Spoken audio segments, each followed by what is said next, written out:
दोस्तों कुछ दिन पहले पाकिस्तान के विदेश मंत्री ख्वाजा आसिफ, ये वो आदमी है जिन्होंने कहा था कि अमेरिका हमको यानी पाकिस्तान को एक टॉयलेट पेपर की तरह इस्तेमाल करता है। और वो किस तरह एक टिश्यू पेपर की तरह, टिश्यू पेपर तो फिर भी टॉयलेट पेपर की तरह हमें छोड़ गई उन्होंने। लेकिन अब इनका बयान सुनिए। अगर उन्होंने दोबारा कोशिश की, पहले तो कंटेन हुआ है कि 200-250 किलोमीटर के अंदर जो है जंग कंटेन हो गई, अब हम अंदर घर में घुस के मारेंगे उनको जो है। जी हाँ, इनकी बातें यूं ही नहीं है, कई सारे एक्सपर्ट्स अब ये बोल रहे हैं कि भारत और पाकिस्तान के बीच जल्दी एक युद्ध हो सकता है। इस बार इसके साफ संकेत मिल रहे हैं। रिसेंटली अमेरिका की CIA और पाकिस्तान की ISI ने मिलकर काम करने की बात कही है। ऐसी रिपोर्ट्स आई हैं, ISI और CIA ने इंटेल शेयर सेंटर्स बनाने की बात बोली है। उधर इंडियन आर्मी ने भी लगातार अपने एक्स पर यानी सोशल मीडिया पर पाकिस्तान को पेलने का काम जारी रखा है। इंडियन आर्मी ने पोस्ट किया कि सिर्फ 22 मिनट में पाकिस्तान के हौसले क्या हो गए, खत्म। अब इन दावों में कितनी सच्चाई है और क्या भारत अमेरिका और पाकिस्तान जैसी साझा ताकत के साथ वॉर लड़ने के लिए तैयार है? आइए बात करते हैं। दोस्तों ख्वाजा आसिफ ने रिसेंटली एक बात कही है। उनका कहना है कि अगर भारत ने पाकिस्तान के खिलाफ किसी भी तरह का फॉल्स फ्लैग ऑपरेशन या सर्जिकल स्ट्राइक जैसी मिलिट्री कार्रवाई करने की हिम्मत की तो पाकिस्तान का रिटेलिएशन केवल बॉर्डर तक लिमिटेड नहीं रहेगा, बल्कि वो भारत के सुदूर ईस्टर्न पार्ट्स यानी कोलकाता तक जवाबी हमला करने की कैपेसिटी और इरादा दोनों रखता है।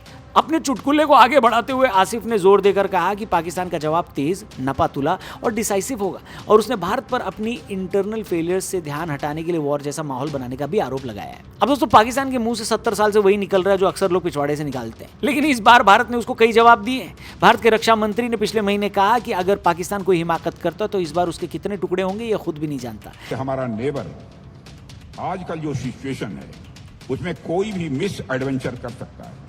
अगर उसने ऐसा किया तो मैंने आपको बतलाया कि भारत का एक्शन अनप्रेसिडेंटेड होगा और डिसाइसिव होगा। लेकिन सवाल ये है कि क्या सचमुच ये लड़ाई, ये वॉर हो सकती है? दोस्तों पाकिस्तान ने पिछले दिनों ईरान और अमेरिका की वॉर के बीच में पीस टॉक्स कराने की कोशिश की थी। दरअसल न ही अमेरिका और न ही ईरान उस पीस टॉक्स के लिए इंटरेस्टेड थे। ईरान अमेरिका के हमलों से घायल पड़ा था और उसको अपनी मिसाइल और अपने हथियारों को जमा करने के लिए समय चाहिए था। ईरान इस पीस टॉक्स के दौरान चाइना, नॉर्थ कोरिया से मिसाइलें खरीद रहा था जो अब वो वॉर के लिए इस्तेमाल भी कर सकता है। वहीं अमेरिका को अपनी स्ट्रैटेजी को दोबारा से तैयार करने का टाइम चाहिए था। इसी बीच इसराइल को भी हिजबुल्लाह को खत्म करने का टाइम चाहिए था जो उसने लेबनान में किया।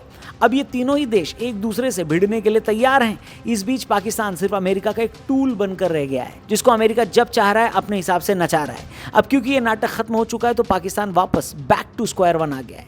उसका सबसे बड़ा मुद्दा है भारत और भारत से उसकी लड़ाई। लेकिन इस बार एक ट्विस्ट है। दरअसल इस बार अमेरिका पाकिस्तान को एक टूल की तरह इस्तेमाल करेगा ताकि वो भारत के साथ कुछ स्कोर सेटल कर सके। इसके साथ ही पाकिस्तान में गर्मियां अपने चरम पर है। कई रिपोर्ट्स बताती है कि पाकिस्तान की सबसे बड़ी नदियों में से ज्यादातर का वाटर लेवल 50% से भी नीचे जा चुका है। वहीं बॉर्डर के इलाकों में चिनाब जैसी नदियां कई जगह सूख चुकी है। ऐसे में इंडस वाटर ट्रीटी को बंद हुए 1 साल हो चुका है। गेहूं की 2 फसलें पाकिस्तान में बर्बाद हो ही चुकी हैं। उनके सामने अनाज और पानी दोनों की बड़ी किल्लत है। ऐसे में वो अपने अब्बू अमेरिका से इस बात को मनवाने की कोशिश कर रहा है कि वो इंडिया से ये बोलें कि हम इंडस वाटर ट्रीटी दोबारा शुरू कर दें। उन्हीं की वजह से फ्रांस और पूरा यूरोप US के अगेंस्ट है। भारत ने उससे अभी तक ट्रेड डील साइन भी नहीं किया जिसका नाम लेकर उसने झूठ बोला था कि उसकी वजह से भारत और पाकिस्तान के बीच वॉर रुकी है। ऐसे में ट्रंप ये चाहते थे कि भारत लंबे टाइम तक इस वॉर में घिरा रहे। यही वजह है कि अमेरिका को भरोसा था कि पाकिस्तान इस लड़ाई में लंबे टाइम तक इसको खींचेगा, लेकिन उसकी तो 22 मिनट में ही सलवारें फट गई।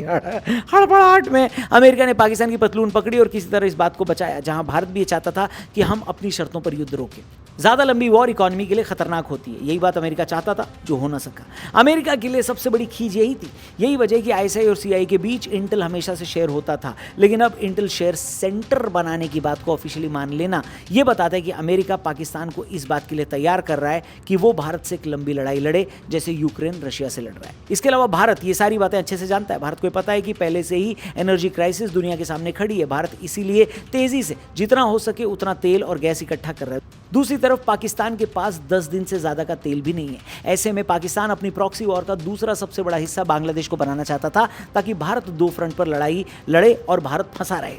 यही वजह कि मोहम्मद यूनुस को बांग्लादेश में बिठाया गया था। बांग्लादेश में सरकार बदल जाने के बाद से अमेरिका और पाकिस्तान का ये पॉइंट भी अब काम नहीं आ रहा है। सच्चाई ये है कि हाल ही में बांग्लादेश के आर्मी के 2 जनरल ISIS मॉड्यूल से जुड़े पाए गए और सबको पता है कि ISIS को फंड करने वाला और कोई नहीं बल्कि अमेरिका है। बांग्लादेश में भी हाल ही में कई सारे एक्टिव ISI के जासूस पकड़े गए हैं। ऐसे में भारत ये सब बातें पहले से जानता है कि हमको कहां से टारगेट किए जाने का प्लान है और हमने दुश्मन को कहां टारगेट करने की सोची है। इसके अलावा दोस्तों अभी 2 दिन पहले ही एक और अज्ञात इंसान ने, अननोन गनमैन ने, वहां के एक बड़े आतंकी LET के कमांडर शेख अब्दुल अफरीदी को मार गिराया जिसकी वजह से पूरे पाकिस्तान में बवाल है।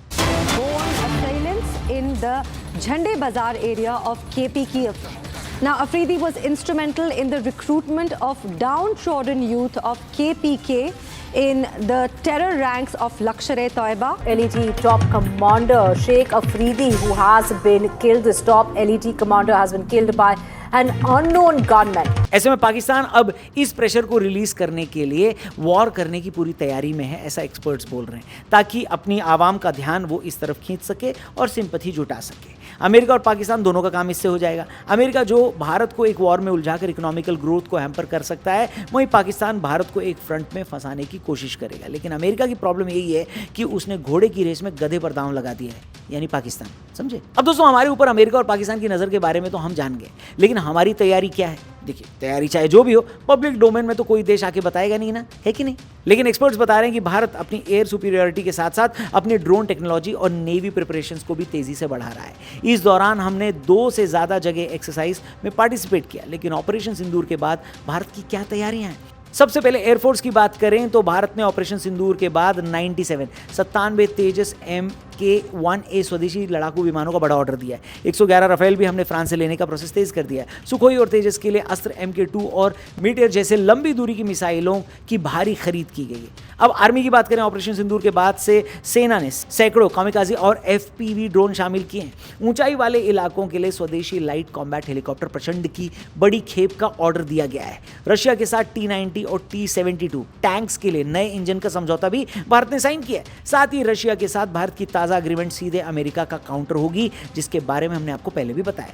अब नेवी की बात करें तो INS विक्रांत और विक्रमादित्य के लिए भारत ने 26 राफेल M लड़ाकू विमानों का सौदा किया है। प्रोजेक्ट 17A के तहत 4 नई नीलगिरी क्लास स्टील्थ फ्रिगेट को 2026 तक बेड़े में शामिल करने की तैयारी है। सबमरीन वॉर के लिए अमेरिकी हेलीकॉप्टर्स की नई स्क्वाड्रन MH-60R भी भारत ने ली है। ऑपरेशन सिंदूर के एक्सपीरियंसेस से सीख लेते हुए भारत ने अपनी टेक्निकल कैपेसिटी को इन तीनों इलाकों में बढ़ाया है। ड्रोन और एंटी ड्रोन सिस्टम, जहां सेना ने अपनी हर इन्फेंट्री बटालियन में आशनी ड्रोन प्लेटून्स बनाई है। भारत अब laser based anti drone system पर काम कर रहा है ताकि दुश्मन के ड्रोन को हवा में ही नष्ट किया जा सके। आर्टिफिशियल इंटेलिजेंस यानी AI पर भी काम करते हुए सीमा पर निगरानी यानी सर्विलांस के लिए AI बेस्ड कैमरों और सेंसर्स का इस्तेमाल बढ़ाया गया है, जो बिना इंसानी मदद की घुसपैठ को पहचान सकते हैं। 2026 के बजट का 75% हिस्सा, लगभग 1.39 लाख करोड़, केवल घरेलू कंपनियों जैसे HAL, DRDO, टाटा डिफेंस से हथियार खरीदने के लिए रिजर्व में रखा गया है। सब मिलाकर भारत अब केवल बाहरी देशों से हथियार खरीदने की बजाय खुद के इकोसिस्टम को स्ट्रॉन्ग कर रहा है, ताकि युद्ध की स्थिति में वो किसी दूसरे देश पर निर्भर न रहे। अब देखना यह है कि पाकिस्तान का ये जंगी जुनून शांत होता है या उसको शांत करना पड़ता है। जो भी हो, इस सारे मैटर पर आपकी राय, इस बारे में जो भी आप सोचते हैं, कमेंट करके जरूर शेयर करना अपनी ओपिनियन, और चैनल को भी सब्सक्राइब करना। वीडियो पसंद आई तो इसे अपने दोस्तों से भी जरूर शेयर करना। Thank you for watching. Good bye. जय हिंद।